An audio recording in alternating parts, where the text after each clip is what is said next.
Tonight, breaking news as we come on the air. The disaster declaration just in. The first tropical storm of the season slamming the U.S. coast. Also in the east, the life-threatening heat about to get worse, and severe storms now possible in the northeast. And the urgent manhunt right now across multiple states for a suspect wanted for at least 4 murders. First tonight, the images coming in at this hour. Tropical Storm Alberto now taking aim at the Gulf. The watches and warnings up right now. Communities already underwater tonight. Up to 10 inches of rain possible. Also tonight, this dangerous record-breaking heat where it gets worse by late week. And now this chance for severe weather in the northeast. Ginger Z standing by to track it all. Also tonight, the massive house explosion in Syracuse. 8 children among the victims rushed to the hospital. And tonight, what firefighters have now discovered. The urgent manhunt at this hour across multiple states for a suspect wanted for at least 4 homicides. The latest case, a man and a woman found dead at a business, a vehicle stolen. Overseas tonight, Vladimir Putin and Kim Jong-un and their new pact. And closer to home tonight, off the U.S. coast, about 100 miles from Florida, the U.S. Navy tracking a Russian submarine. Martha Raddatz with late reporting. Here in the U.S. tonight, the case making national headlines. The plastic surgeon arrested in the death of his own wife. Authorities say he was operating on her. Now accused of delaying his call to 911 and waiting to perform CPR on her. Tonight, Justin Timberlake's lawyer now responding to Timberlake's DWI charge in the Hamptons. What he's saying. The applesauce scare, the FDA accusing Dollar Tree stores of failing to immediately pull recalled applesauce, possibly contaminated with lead. What we know tonight. This evening, the images here, one of the world's most famous landmarks, vandalized. What's been done to Stonehenge? Tributes pouring in tonight for Hall of Famer Willie Mays, known for his power and for his grace on the field. Also, this country marking Juneteenth tonight, the powerful images here, and the very delicate rescue operation, the baby moose saved tonight, and that baby's very protective mother watching. From ABC News World Headquarters in New York, this is World News Tonight with David Muir. Good evening, and it's great to have you with us here on a very busy Wednesday night. We begin tonight with dangerous weather on multiple fronts, the life-threatening heat about to get worse in many parts of the east, and the potential now for severe storms in the northeast, damaging winds. But we start with Tropical Storm Alberto slamming the Gulf Coast right now, the first named storm of the hurricane season. Texas Governor Greg Abbott tonight declaring a disaster across more than 50 counties already. Activating the National Guard tonight, tropical storm warnings in effect for the coast of Texas. Bands of fierce and heavy rain already, many communities underwater. They are warning about the potential for dangerous storm surge and a significant flash flood risk. Double red flags as far as Alabama. Orange Beach right here closed to swimmers due to life-threatening rip currents and high surf. You can see it there. The coastal community of Surfside, Texas, already underwater tonight. Homes flooded. First responders making high water rescues. Strong winds and heavy rain from Alberto's outer edge already reaching Padre Island, Texas. Expected to last well into tomorrow. Ginger Z with the timing of the storm and the heat and where it gets worse by late week across multiple states in the east. But first, ABC's Melissa Adan leading us off in Corpus Christi, Texas tonight. Tonight, Tropical Storm Alberto lashing the Texas coast, the first named storm of the season, pushing up to 4 feet of powerful storm surge over the seawall and into coastal communities along the Gulf of Mexico. A waterspout spotted just offshore near Galveston. Alberto slamming into the Texas Gulf Coast with these rough waves, heavy rain, and that storm surge sinking several boats at this Corpus Christi marina. The bow of one boat and sail of another, all that's left above the water. Waterfront homes left battered. And beach towns like Surfside, Texas, underwater. This driver stranded in flooded streets, forced to abandon her car. But police were able to safely help the young women get to higher ground. It's definitely worse than I expected, or I'd have been gone, you know. So I should have been more prepared. Tonight, the Texas governor issuing a disaster declaration for 51 counties and activating the National Guard as the coast braces for up to 10 inches of rain, flash flooding, and possible tornadoes. With Tropical Storm Alberto now headed for landfall in Mexico overnight, officials here in Texas are urging residents to hunker down. Stocked up on water, everything, and did all that. You know, we pretty much did everything we were able to do to take precautions, bought extra batteries, lights, bought a couple of generators just in case. And David, as you can see here, some parts of Corpus Christi impassable. And this as we wait for Alberto to move through. There is still a real threat of more flooding across South Texas. David. Melissa Adan, amid the flooding there in Corpus Christi. Melissa, thank you. Of course, we're also tracking this dangerous heat for the Northeast, the Midwest. 70 million Americans across at least 15 states again tonight on alert, from Kentucky all the way to the Northeast to Maine. About to get worse in some places. Now this chance for severe storms in the Northeast as well. Damaging winds possible over the next 24 hours. More records falling today across the region. Caribou, Maine, tying its all-time record high temperature of 96 degrees today. Look at the heat dome there. And in the west at this hour, wildfires in New Mexico have now burned at least 1,400 homes and businesses, and the fires have now turned deadly. Ginger has the heat forecast, and ABC's Stephanie Ramos with the images tonight. Tonight, the searing heat waves spreading deeper into the Northeast and Midwest with no relief in sight. In New York City, thousands flocking to beaches to escape the heat. Some forced to work under the blaring sun. Others doing what they can. Just remaining cool, of course, hydration, staying inside when it's too high. A record-breaking 98 degrees in Boston. Chicago seeing 4 straight days in the 90s. With no air conditioning, Silas Ratliff using his freezer to keep cool. I usually get like a water bottle or something, once it's frozen, just rub it on me. Try to get through. In New Mexico, a flash flood emergency just issued as thunderstorms slammed the town of Ruidoso, still reeling from those deadly wildfires. Family members confirming the death of 60-year-old Patrick Pearson, a local musician. His family saying he had a broken leg and couldn't escape before the fire swept through. And late today, police confirming a second person has died. The scale of destruction staggering. At least 1,400 homes and businesses burned to the ground. 8,000 people evacuated. We were engulfed in smoke. That scared me to death. Frank and Connie Loya barely escaped. I don't know whether we're going to have a home. David, those fires are still burning out of control and spreading in New Mexico. Back here in the east, authorities are warning these life-threatening temperatures will intensify over the next few days. David. Stephanie Ramos back with us tonight. Steph, thank you. Let's get right to Chief Meteorologist Ginger Z tracking it all for us. Another busy night, Ginger. Yes, David, you mentioned Caribou, Maine, America's most northeastern city. They not only tied their all-time hottest temperature at 96, but broke their all-time hottest heat index. It felt like 103, and that's where that air was focused today, right in interior New England, where we anticipated it. Some of the numbers tomorrow still have the excessive heat warnings for Manchester, 98, 91 for New York City. Philadelphia will go 93. Pittsburgh still in an excessive heat warning at 95.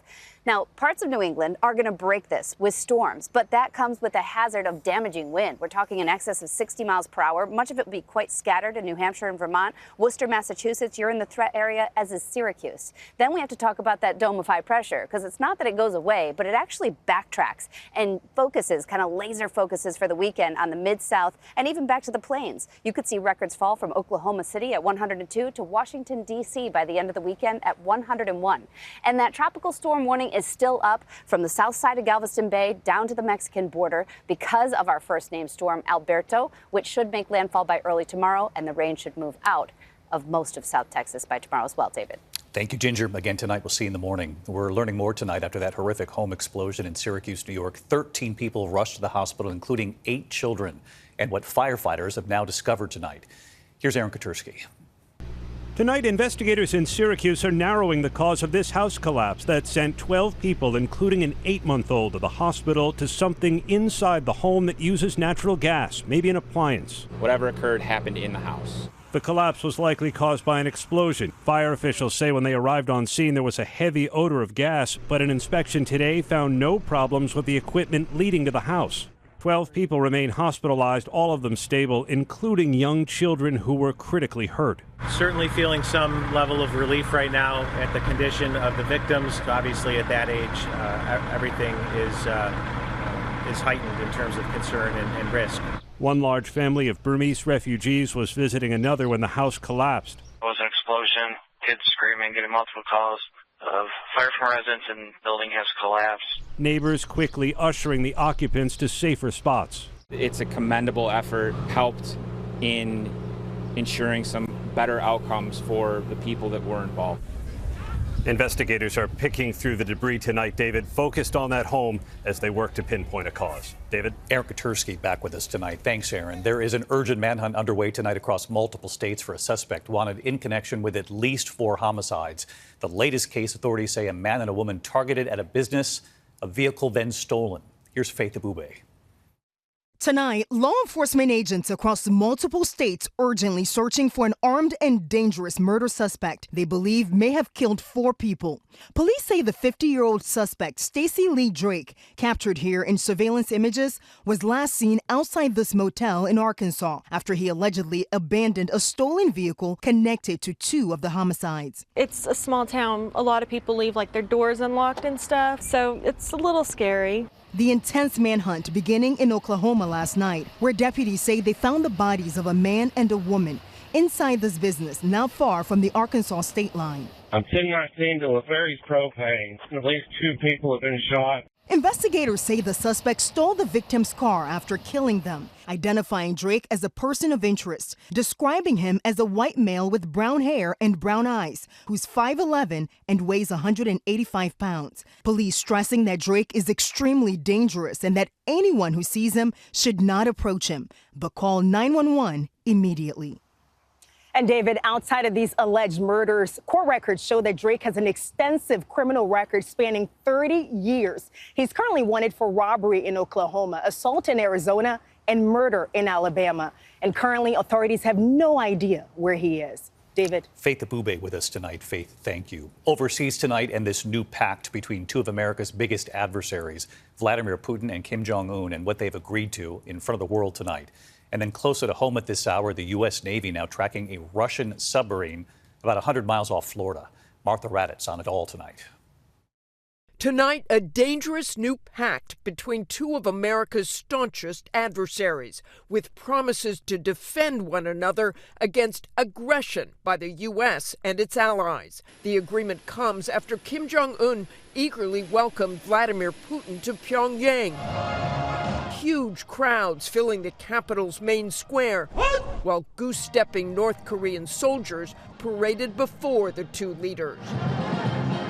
The agreement signed after hours of face-to-face meetings, a clear reward for Kim providing Russia with hundreds of thousands of artillery rounds and missiles for the war in Ukraine. Putin calling this a breakthrough document between the 2 countries, which he said raises the relationship to a new level and backing what he called Kim's right to strengthen its own defense capability, adding that Russia did not exclude the development of military technical cooperation. And that is exactly what Kim wants as he increases his nuclear and ballistic weapons programs. This all comes while U.S. Navy ships are still tracking a Russian submarine that remains less than 100 miles off of Florida's coast after docking in Cuba with other Russian warships. Those ships, David, now headed to Venezuela. David? Martha Raddatz with us again tonight. Thanks, Martha. Now to the plastic surgeon arrested in the death of his wife. Authorities in Florida tonight say he was operating on her, accused of delaying his call to 911 and waiting to perform CPR. Victor Akendo now from Florida. Tonight, we're learning more about a Florida plastic surgeon arrested months after the death of his wife after a procedure he performed. Dr. Ben Brown charged with second-degree felony homicide, turning himself into authorities. His wife, Hillary, went into cardiac arrest in his surgical chair at this Gulf Breeze clinic in November. A 32-year-old female was undergoing a procedure for a lipo fat transfer. Investigators allege Brown delayed calling 911 for 10 to 20 minutes when his wife became unresponsive. A former clinic employee told investigators Hillary Brown was undergoing multiple procedures at the same time. She prepared her own IV bags and took a plethora of pills before surgery. Witnesses said when she began to convulse and show signs of overdose, her husband continued to inject her with anesthesia. The employee saying there was no EKG or other life-saving equipment in the room. Hillary Brown was eventually taken to the hospital, where she died days later. Dr. Brown was released on a $50,000 bond. His attorney says that all medical protocols were strictly followed that day. The health department now investigating other alleged malpractice at that clinic. David? Victor Kendo tonight. Thank you, Victor. This evening, Louisiana is the first state to require the 10 Commandments now be displayed in every public classroom from kindergarten to state-funded universities. 30 years ago, the Supreme Court struck down a similar law in Kentucky, citing separation of church and state. Louisiana's law could face a similar challenge now, but it would come before today's more conservative high court. When we come back here tonight, Justin Timberlake's lawyer now responding to Timberlake's DWI charge, what he's now saying. Also, what's been done to Stonehenge tonight? And saving a baby moose with that baby's very protective mother watching very closely, and you'll see it. Tonight, Justin Timberlake's lawyer is now responding to Timberlake's DWI charge in Sag Harbor, New York on Long Island. The Daily Mail obtaining an image of Timberlake in handcuffs, surveillance showing Timberlake's SUV driving through town there in Sag Harbor. Police say he ran a stop sign, was swerving. His lawyer tonight says he will, quote, vigorously defend Timberlake against the charge. Tonight, the FDA is accusing Dollar Tree of failing to quickly remove recalled applesauce products, possibly contaminated with lead. The FDA says pouches of Wanabana apple cinnamon puree remained on some store shelves for 2 months. The company tonight says it's now operating under new management and is cooperating with the FDA. When we come back here tonight, America honors Juneteenth, the powerful images, also the very delicate rescue, the baby moose trapped, saved, and the mother moose watching it all. And we celebrate a great tonight, Willie Mays.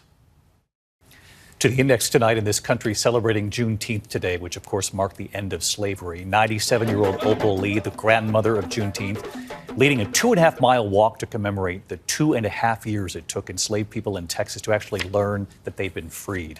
In Washington, D.C. today, the Honor Flight Network hosting its first ever Juneteenth trip, celebrating the service and the sacrifice of African-American veterans. Tonight, here the disturbing images of Stonehenge, climate activists spraying orange powder on the ancient monument, which of course has stood for thousands of years. Visitors there trying to stop them. It comes just before huge crowds are expected for the summer solstice. And in Homer, Alaska tonight, the delicate baby moose rescue. Tour operator Spencer Warren found a baby moose trapped in a lake between his float plane and the dock. An overprotective mother moose not letting him get near to help. So 2 officers lending a hand, 1 officer temporarily blocking the mother while the other 2 men pulled the baby out of the water. The mother moose then took it from there. When we come back tonight, celebrating baseball legend Willie Mays, his family's new message, just in tonight. Finally tonight, here the extraordinary Willie Mays. Tributes pouring in tonight for the Hall of Famer, known for his power and for his grace. Tonight, celebrating Willie Mays. It's gone. It's a home run. Beginning his career in the Negro Leagues while still in high school. I had to stay in school, so I played Saturday and Sunday when school was in. When school was out, I would go on the road. Then signing with the New York Giants, a role model to many. I would go out, play stickball for about an hour, 2 hours, and then I'd buy everybody ice creams. 2 decades in the majors, and they were astounding. 2-0 delivery, and Mays sends another one. It's going far up into the center field. His first hit of the majors, a home run. He would hit 660 of them in his career. Rookie of the Year in 1951, 2 MVP awards, 24 All-Star games, a Hall of Famer. Mays hits it into left field. His team winning the World Series in 1954, and it was Willie with perhaps the most famous play in baseball history, known as the catch. There's a long drive, way back in center field, way back, it is. Do you feel that was the greatest catch you ever made? If they say it's the greatest, I take that. You'll go along with that. I'll go along with that, yeah. Decades later, Mays finishing his extraordinary career with the New York Mets. Tonight, Willie Mays' family saying he died Tuesday in the Bay Area peacefully and with loved ones by his side. He was 93, and his son thanking fans across the country for their unwavering love, saying, "You have been his life's blood." Ballparks across the country tonight paying tribute. We will always cherish the memory and life of the great Willie Mays. No question about that. Celebrating Willie Mays tonight and the catch. Thank you for watching. I'm David Muir. I'll see you tomorrow night. Good night. Thank you for making World News Tonight with David Muir, America's most watched newscast.